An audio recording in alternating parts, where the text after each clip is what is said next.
সুপ্রিয় দর্শক বন্ধু, এসএস ওয়ার্ল্ড চ্যানেলে আপনাদের স্বাগত। আজকে আপনাদের সঙ্গে শেয়ার করব স্পেশাল মটন কিমার খিচুড়ি।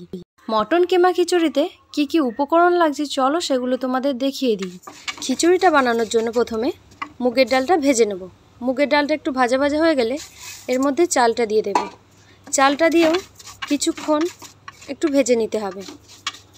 চালটা দিয়ে একটু ভাজা ভাজা হয়ে গেলে তখন গরম জল দিয়ে চাল আর ডালটাকে ভালো করে ধুয়ে নিতে হবে। গরম জলেই ধুতে হবে, কারণ যেহেতু আমরা চাল আর ডালটাকে একটু ভেজে নিয়েছিলাম, ভাজার জন্য চাল আর ডালটা গরম হয়ে গেছে।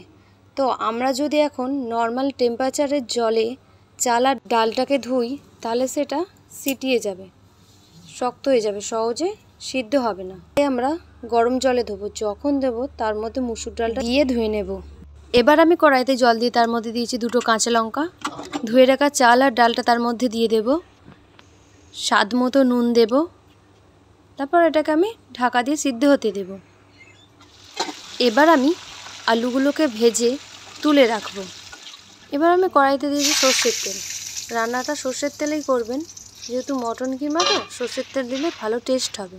তেলটা গরম হয়ে গেছে। এবার এর মধ্যে আমি দিয়ে দিয়েছি 2টো তেজপাতা, 2টো দারচিনি, এলাচ, লবঙ্গ। কেটে রাখা পেঁয়াজগুলো এর মধ্যে দিয়ে দিয়েছি।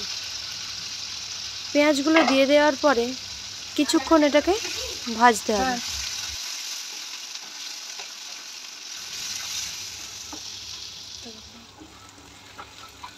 পেঁয়াজটা একটু ভাজা ভাজা হয়ে গেলে এর মধ্যে বেটে রাখা রসুনটা দিয়ে দেব। যেহেতু রসুনের একটা গন্ধ থাকে তাই রসুনটা দিয়ে একটু ভেজে নেব। ভাজা হয়ে গেলে এর মধ্যে অ্যাড করব আদা বাটা। আদাটা দিয়ে একটু ভেজে নেব। ভাজা হয়ে গেলে শুকনো মশলাগুলো দিয়ে দেব। লঙ্কা গুঁড়ো, হলুদ গুঁড়ো, জিরে গুঁড়ো, ধনে গুঁড়ো। এবার ভালো করে নাড়াচাড়া করে নিতে হবে যাতে মশলাটা খুব ভালোভাবে মিশে যায়। পরিমাণ মতো নুন দেব। এরপর কেটে রাখা টমেটোটা দিয়ে দেব। টমেটোটা দিয়ে একটু ভেজে নেব। এরপর কিমাটা দিয়ে দেব। কিমাটা দিয়ে মশলাটার সঙ্গে ভালোভাবে মিশিয়ে নেব। গ্যাসের ফ্লেমটা মিডিয়াম রাখবো।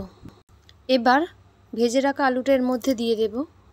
আলুটা দেওয়ার পর একটু নেড়ে নিয়ে এর মধ্যে অল্প একটু জল দিয়ে গ্যাসের ফ্লেমটা লো রেখে মাংসটা একটু কষিয়ে নেব।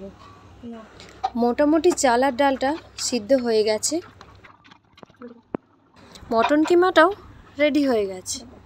আর মটন কিমাটা সিদ্ধ হওয়া চাল আর ডালের মধ্যে দিয়ে দেব। দেওয়ার পর ভালো করে নাড়াচাড়া করে মিশিয়ে নেব। মিশিয়ে নেবার পর গ্যাসের ফ্লেমটা লো ফ্লেমে রেখে 5 মিনিট মতো রান্না করে নিলেই রেডি হয়ে যাবে মটন কিমা খিচুড়ি। এবার আমি এর মধ্যে দিয়ে দিলাম ঘি। ঘিটা দিয়ে 2 থেকে 3 মিনিট ফুটিয়ে নামিয়ে নেবেন। অবশ্যই কমেন্ট করে জানাবেন আমার এই রেসিপিটা আপনাদের কেমন লাগলো। যদি ভালো লাগে অবশ্যই লাইক করে পাশে থাকবেন।